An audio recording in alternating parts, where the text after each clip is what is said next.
Okay, so it's week 12 of fall anime. It has been finished. It's been a long ride, but finally we wrap up the fall season.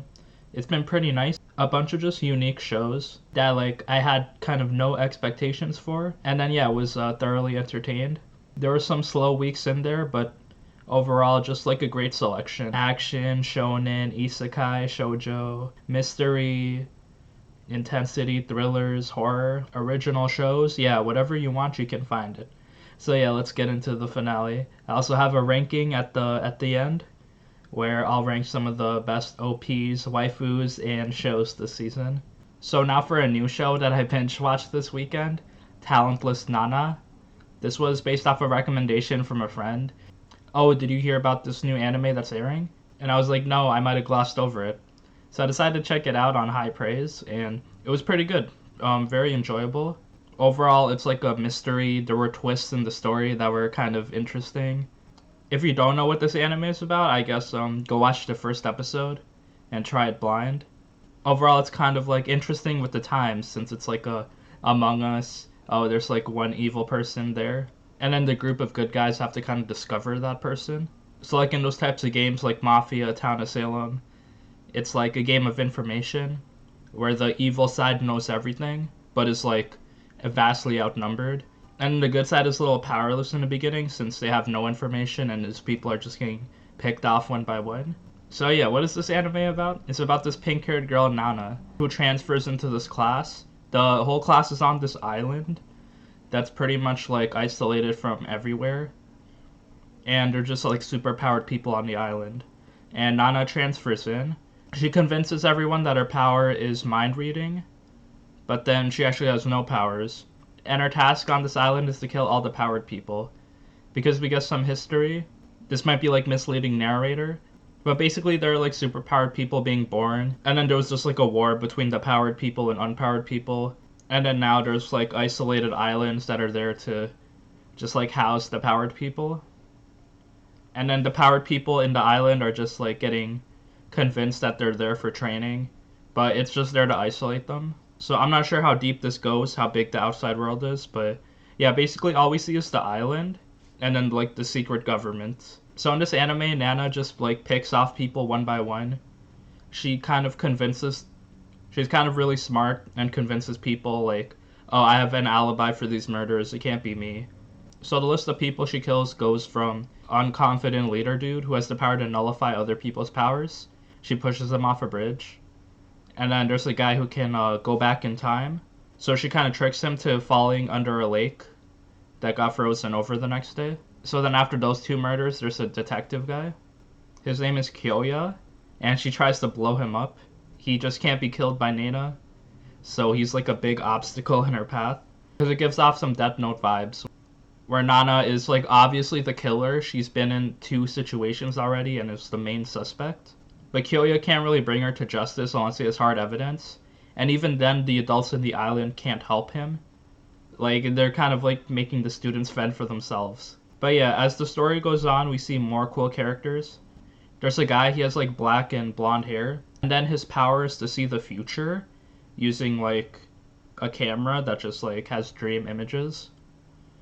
So Nana kills him because like he's trying to like use Nana, like blackmail her since he sees like a future image of him dying. So then the next one after that is a necromancer girl who is kind of crazy. So I guess she deserved to die. And then the way Nana just like gets out of these situations, she has this friend Inukai. She might be one of the best girls of the season. She's like those really really nice and oblivious anime girls, but she has a somewhat admirable backstory. She healed a random dog one day, and then she met a friend, the owner of the dog, who's kind of like a delinquent girl. And then they just like have a great friendship. She starts going to school. Oh, her power is to heal people by licking them. But then one day when she was working with her dad in the hospital, she fainted because healing people takes time off her lifespan. So she's like kind of killing herself by healing others. And then she met her delinquent friend in the hospital. Apparently she had cancer and she was just like wearing a wig and stuff. So yeah, that girl gave her like the passion to hang on and be strong. She told her that your power is used for good. You can help a lot of people. So yeah, that's why she's so good and just wants to help everyone. And then Nana gets kind of like feelings for her. She's like converting to the good side. She's like, oh, I did a lot of bad shit. I killed a lot of people. But this girl might actually be like the shining light in the world. Maybe I don't have to kill her. The last arc is basically like a murder investigation. This guy got killed randomly, not by Nana, so everyone's just confused. Yo, who killed this guy? It was one of the guys who can astral project. So then he's astral projecting, and he's kind of like a psycho where he kills animals, and then he targets Inukai. He wants to kill her. Nana protects her. So Nana getting stabbed, she's like dying from blood loss, while Kyoya chokes out the astral projector's real body. But then Nana's just there bleeding out with her stab wounds. And then Inukai comes. She like unleashes her full power to like bring Nana back from the brink of death. But doing this costs her her own life. So Nana, who was really conflicted this whole series about like doing right or wrong, she was like this cold-hearted serial killer in the beginning, but now she's opening up. Her best friend, her only friend, Inukai, basically sacrificed herself for her. But now it's like a tease, so the story of Nana is not finished. These students are still on the island, and there's like this mysterious government that is controlling them. But this anime was very fresh, a fun murder story. It wasn't like super original, like you could see some of the twists coming. Heavy Death Note vibes of just like two sides fighting against each other with like similar power levels. Because like all we are in an island. Like once every student dies, like the story will be over. So they're trying to add some more world building to it, so the plot can probably go a little deeper. If you do like mystery, thriller, action, and cute anime tropes, this might be the show for you. Okay, so for Higurashi When They Cry, episode 13, this show is gonna have 26 episodes, so this is like the ending of the first half. We end the Satoko arc with kind of like an interesting conclusion. The previous two episodes were basically building up upon Keiichi and them going to the child services building, trying to stop Satoko's uncle from just like abusing her. Obviously it doesn't work that well. I'm not really sure why the government doesn't want to interfere. I guess they don't have hard evidence, and yeah, they don't want to give in to the townspeople's demands. Keiichi organizes everything. He makes a big town rally to just protest in front of the building, and then like the guys are just like scared, or like they don't know what to do. They get some help from Mion's mom and grandma, so we get some two new character introductions. Mion's grandma has a bunch of clout in this town, so she makes everyone give in to her demands. And then they save Satoko, they finally give in, and then the police arrest the uncle. It was very funny because Oishi in this arc was very kind of evilish, but since he was like overstepping the law a bit, he couldn't really stop it when like they hired lawyers and stuff to help them continue the protest. So yeah, we finally get the good end. Satoko's rescued and everyone's happy. But yeah, you can't just wrap up the story right there, because the next day is the Watanagashi festival. Satoko and Keiichi hang out. She says, oh, can I call you Nini? Can I call you Big Brother? Satoko needed someone to lean on since she like pretty much lost her family and been through so much abuse and scarring. She's trying to act tough, but then she looks up to Keiichi. She gives him a big hug. It's a feel-good moment where like all her emotions are pouring out. She needs like someone to hold on to. So I'm glad it worked out for her. But then after that, Satoko invited Keiichi to come through to her house. So you know, when this was happening, it was just like so spooky. I was like, yeah, something's gonna happen in the house. And as predicted, Satoko's uncle comes through from the corner of the house. He has a baseball bat. He hits Keiichi in the face with it. He's like bleeding from the skull. Maybe he has a concussion or something, but then he takes the bat and turns it on the uncle. And then he smashes the uncle's face in. Just blood everywhere. Like, Satoko's kind of scarred, so she runs away. And then Keiichi passes out. So then he wakes up in the hospital the next day, accompanied by Rena. Keiichi has no memory of what happened after he passed out. So this is where Rena tells him. She gives him the rundown.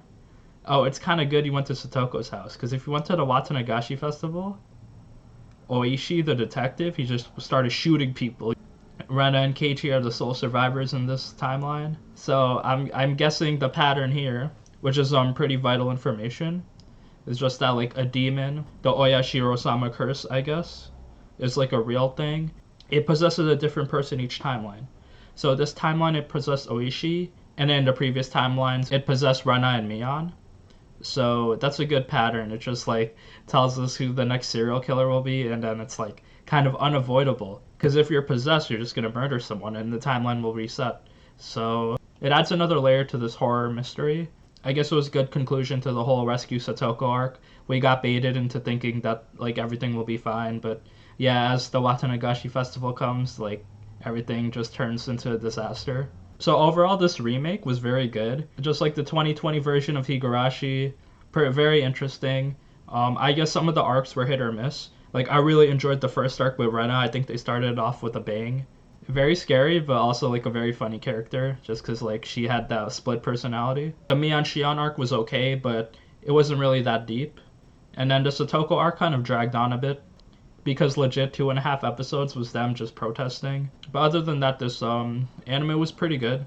I guess check out the first arc if you're interested and see where you go from there, if I would recommend it to you. Overall, a very solid show. Kind of had me on the edge of my seats during the ending of some of the arcs. Okay, so for Jujutsu Kaisen episode 13, this is the finale for the first half of the arc again. This is going to be a 26 episode show. It looks like they're going to take a 2-week break and resume for the winter season. Overall though, damn, like, this episode was great. Just consistent action and music. Yuji and Kento kind of go off. They have a plan to beat up on Mahito because Mahito has the thing where you can't really damage him because he can just change the shape of his soul. When he stores cursed energy in his body to transform, that's when you have to attack him. Like the moment before he shapeshifts. And he sneaks up on him, punches him. Kento also teams up. And yeah, they're beating up on him so hard that he summons his domain expansion. You know, when you're cornered, it's like the last ditch ability. And if you're caught in someone's domain expansion, it's kind of over for you. So then he only traps Kento in there. Yuji's in the outside looking, but Kento is just by himself inside the domain expansion. And like Kento just like accepts his death because, you know, every attack is 100% guaranteed to hit you. He can't dodge Mahito's idle transfiguration. So it looks like it's over for him. And just when that happens, we get his whole backstory. Because he wasn't really a deep character. He's like, I hate Jujutsu sorcerers and I hate working like as a salaryman. So he went to this bakery and he goes like gets a sandwich there usually. The cash register lady is really nice to him. And then he sees that she has like this cursed spirit just hanging onto her neck, but he doesn't want to exercise it because it might be too much of a pain to explain himself. So it looked harmless, so he left it there, and then he went to his job. So he's been working at this job for 2 years. He's kind of like a stockbroker, like he handles people's money and invests it.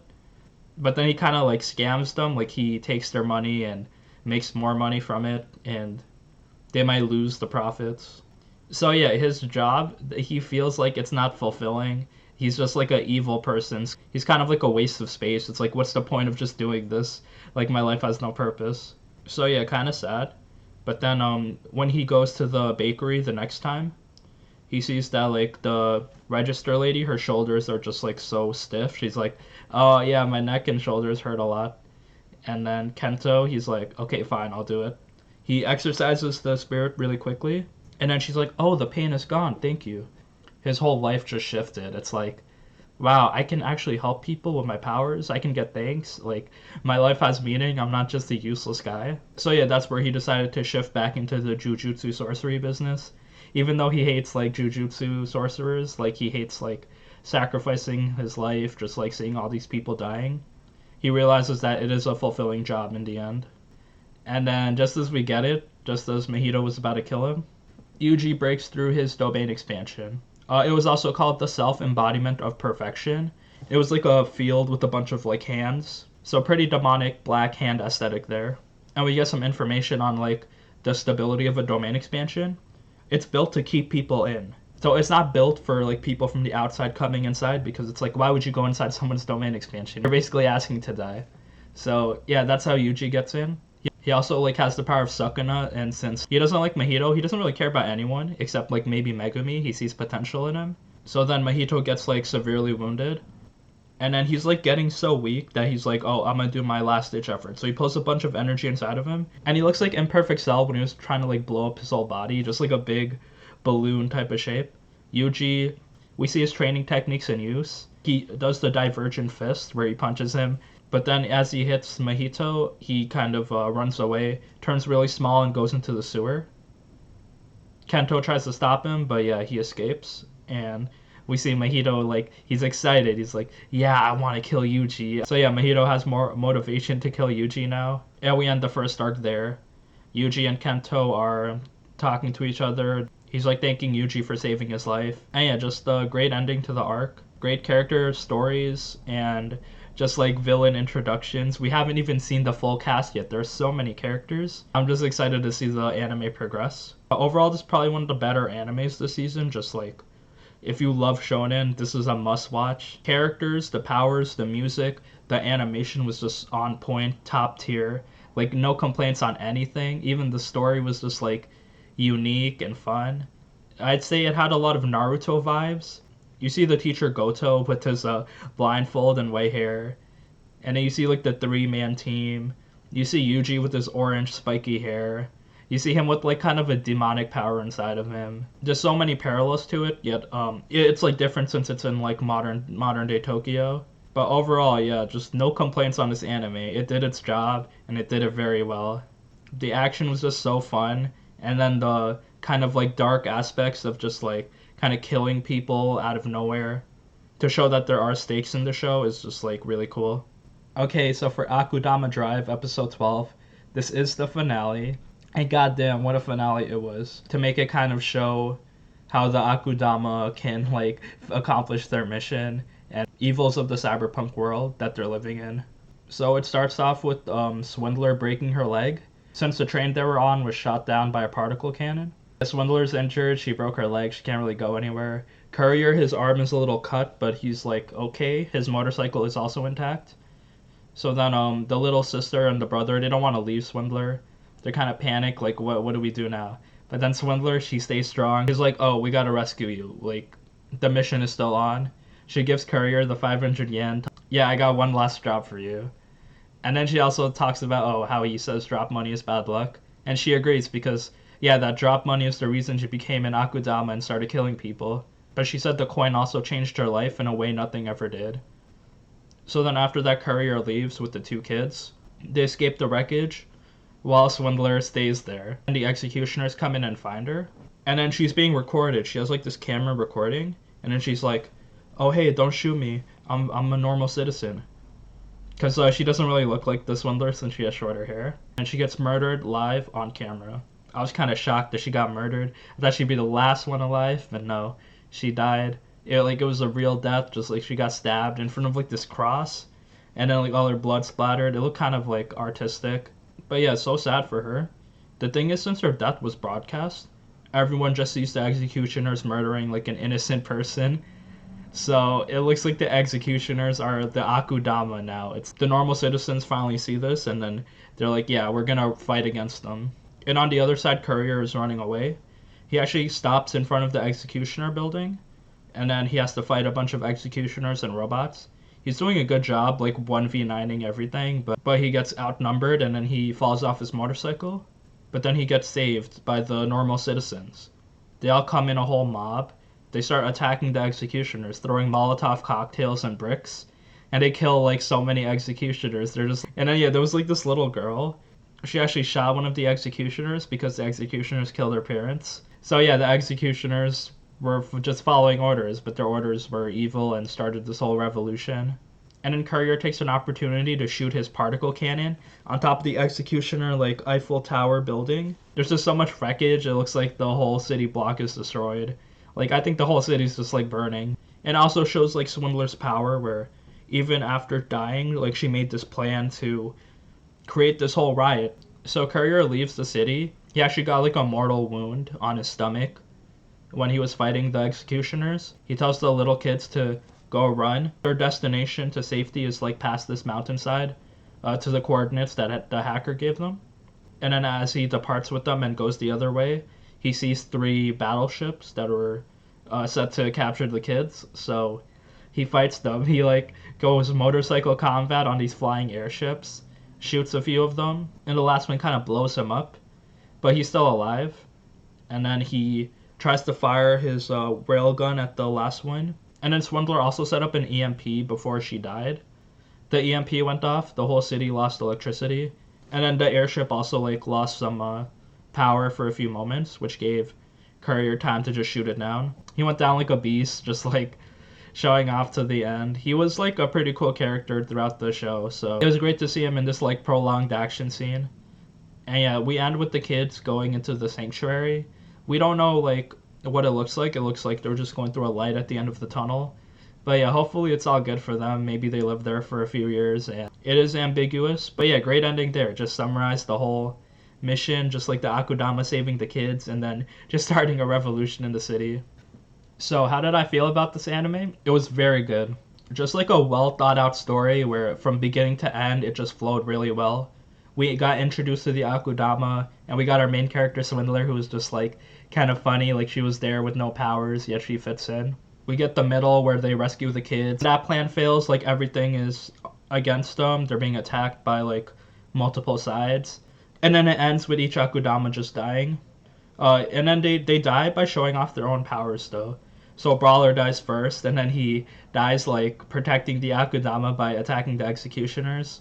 So he dies like fighting. Cutthroat dies by just being like a psycho murderer, trying to attack Swindler, like the girl that he loves. Doctor dies just by immortality, trying to understand that, so her pursuit of that just killed her. And then the hoodlum died by just like fighting against the people who control him. And then Swindler died, but in her death she caused like a huge revolution against the executioners. And then Courier died finishing his final mission, where he always finishes his missions. So yeah, a cool cast of characters, cool story, just like interesting cyberpunk plot. So if you do like cyberpunk type of stories, and you refunded Cyberpunk because it didn't run well on your console, then maybe check out this anime. The story flowed really well. The action and characters were great. Music was nice. A lot of the fight scenes were very sick with the executioners, so yeah, nothing to complain about. Okay, so for Adachi to Shimamura, episode 12, this is the finale. It pretty much ended off with Shimamura accepting Adachi and just like her feelings for her growing stronger, even though she doesn't really know why. The Yuri goes really strong here. Adachi asks Shimamura to have a sleepover. Shimamura accepts. We see like Adachi meeting the mom, and then the mom just making fun of Shimamura because she's like, oh yeah, you must be better than my daughter. She's always cutting class and everything. And then Adachi was like, nah, I also cut class. And then we see the little sister like jealous that Adachi's getting close to Shimamura. But yeah, overall it's them getting closer. Adachi getting more comfortable sharing her feelings, and then Shimamura being chill as always, just accepting everything Adachi does. So yeah, cute dynamic between the both of them. Nothing really gets resolved though, because they're in their second semester. They're in the same class, but they're still at like the same level, maybe a little stronger. So yeah, probably read the manga to find out more. But overall, it was like a nice, quick anime to watch. I was actually looking for like a random shoujo high school type of anime to check out. Also, I wouldn't really recommend this for like maybe first time shoujo watchers or people that like kind of get bored on like girl protagonists. It's not very entry level. It's kind of just like very anime tropey. I'd actually recommend something like maybe Fruits Basket if you're interested in like a female protagonist in a shoujo type of anime. But yeah, overall a nice season. Just like I randomly decided to watch it just because I like the cover art of like the two girls riding in their bicycle. If you do watch this anime, you should know that yeah, nothing gets resolved, so you do have to read the manga to find out more. So yeah, you should ask yourself, do I really want to make that commitment? I really did like the introverted themes and antisocialness, like stuff like that where they explore like mental type of issues is very refreshing and gives characters more depth. Okay, so for Attack on Titan, the final season, episode 4, we meet a new character, Tiber. He has Kakashi's voice actor. He's like this long blonde-haired, smooth-talking, regal guy. And apparently he controls the whole country, and his family is the owner of the Warhammer Titan. It gave him the power to be like the head of the country for like hundreds of years. The thing is, we don't know which member of his family has the Titan in it.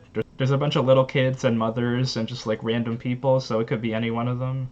Maybe it's like all of them at once, who knows. But yeah, Tiber seems to be like a little smooth talking but also evil. Like he's probably like a warmonger. Probably gonna like make some plans to kill people. After that, Ereh is in the hospital. He's sitting on a bench talking to Falco.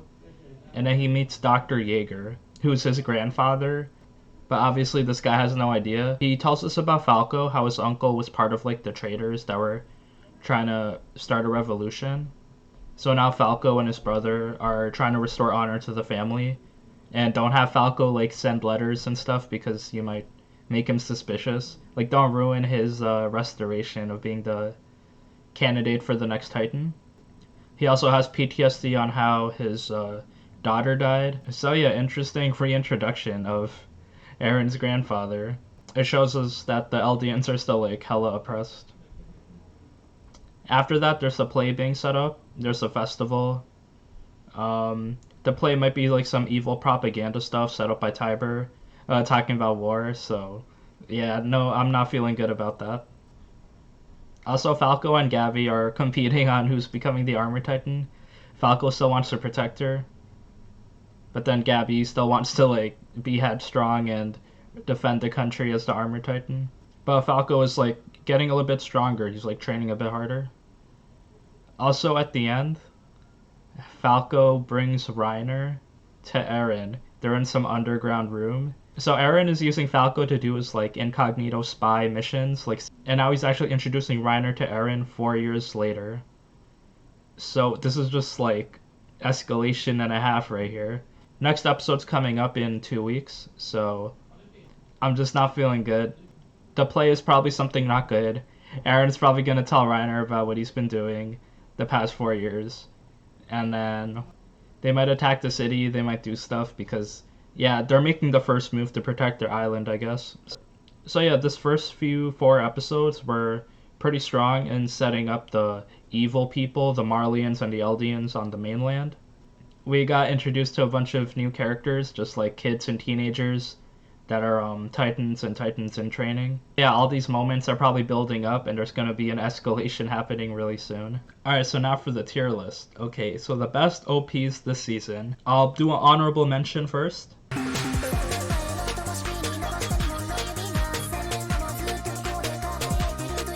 So the Tonikaku Kawaii OP was really nice, Koi no Uta. I liked how they sped up the lyrics there.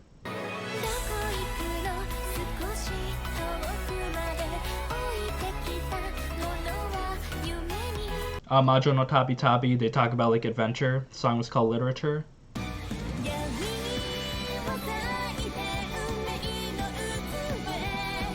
Danmachi Season 3, the song was like pretty kind of generic Danmachi type of OP, but still like very good. It was called Over and Over.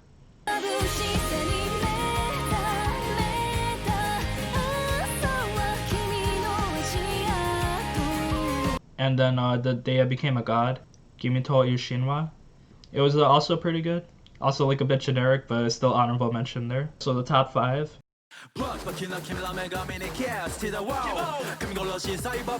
And number 5 we have Akudama Drive OP Steel. I really love like kind of like the Jamaican style rapping at the beginning, combined with just like action and yelling and just rock. It was very hype.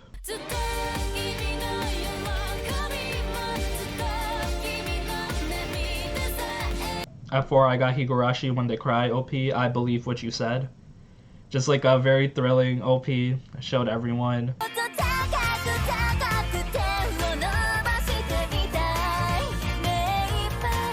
Sport Climbing Girls, OP Moto Takaku.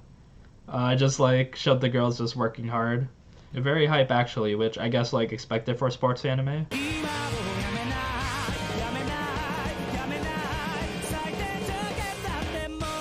And then at number 2, Haikyuu to the Top Season 2, OP, Topako.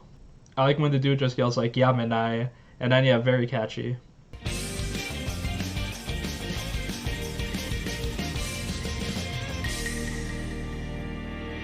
And number 1, Jujutsu Kaisen OP, Kakai Kitan. Just like, nothing much to say here, just like so hype, so cool. Fits very well with the shonen genre. But yeah, just like a great OP. And yeah, let me know if you disagree, because I'm not a big expert on music, so obviously I might have missed some, so yeah, let me know. And now for the best waifus this season. Honorable mention to Nana from Talentless Nana, where she doesn't make the top of the list since she's kind of playing on the evil side, but she was an interesting waifu. Like, she used her IQ to kind of outsmart people, and then like the fact that she didn't have powers versus people that did have powers. She's kind of like a great surprise character from episode 1. And then Sarah from Noblesse. She was just pretty badass. She had her scythe. She was a cool Noblesse design. I really enjoyed her. But we didn't really get that in depth with her, so that's why she's honorable mention. And then, yeah, top 5. At number 5, we have Rena from Higurashi When They Cry. I just really love the Rena arc, so yeah, she's just like great, just like funny, cute. She can just murder you one day and just be chill and nonchalant the other day. The other girls of Higurashi, they were cool, but I just thought Rena's arc hit the hardest. It was very scary and thrillery, while also setting the tone for the whole series. So yeah, hats off to Rena. At number 4, we have Elena from Majo no Tabi Tabi. She's a strong, independent witch. She's just living her best life traveling. I guess she's not that high up because she's interested in money and adventures. Sometimes she doesn't help people. It's kind of like a fault of her own, but yeah, she's still growing. She's young. This is her adventure. She's like inexperienced sometimes, so she'll obviously come across like situations where she doesn't know what to do. But yeah, she was like a great kind of just like cocky, gifted girl character. At 3, we have Tsukasa from Tonikaku Kawaii. And there's not much to say here. She was just a great slice of life character, just supported NASA. Literally the best waifu in the list. At number 2, we have Swindler. I mean, she could be the best girl, honestly. Just like a girl with no powers coming into this high criminal group and just like flexing hard, showing that she can actually be a vital member of the team, completing her mission, and just like actually having Swindler powers to talk to people and convince people to do stuff. So yeah, one of the great main characters and great waifu this season. And at number 1, we have Sports Climbing Girls, the whole cast. Mainly Konomi and Kuokurasu, since they were like the main villain and hero, and they were both like awesome, just showing off their climbing prowess. Just so many girls to choose from. If you like big, tall girls, if you like blonde girls, if you like muscular girls, if you have like short, flexible girls, if you like skinny girls, you like white-haired girls. Just like the whole cast of women in this show was amazing, and used a lot of them to show off the competition environment. Okay, and now ranking the animes this season. I'll go over this really quickly since there's a lot of shows. At 12, we have The Day I Became a God. At 11, we have Danmachi Season 3. At 10, we have Adachi to Shimamura. At 9, we have Noblesse. At 8, we have Higurashi When They Cry. At 7, we have Tonikaku Kawaii. At 6, we have Haikyuu to the Top Season 2. At 5, we have Talentless Nena. At 4, we have Sports Climbing Girls. At 3, we have Majo no Tabi Tabi. At 2, we have Akudama Drive. And at 1, we have Jujutsu Kaisen. So yeah, overall, I think the main point is that the middle block of shows, they're all just great in their own way. They can be interchangeable. So I do have to say, yeah, this season had a lot of variety. Maybe a bunch of shows that are kind of unknown to people. Maybe some that don't have a lot of rewatch potential. But there are also like a bunch of shows that were like really great and surprisingly great. So yeah, if you're late, maybe go into the season blind, pick out some shows, and just like enjoy what you watch. And that's it for the fall 2020 season.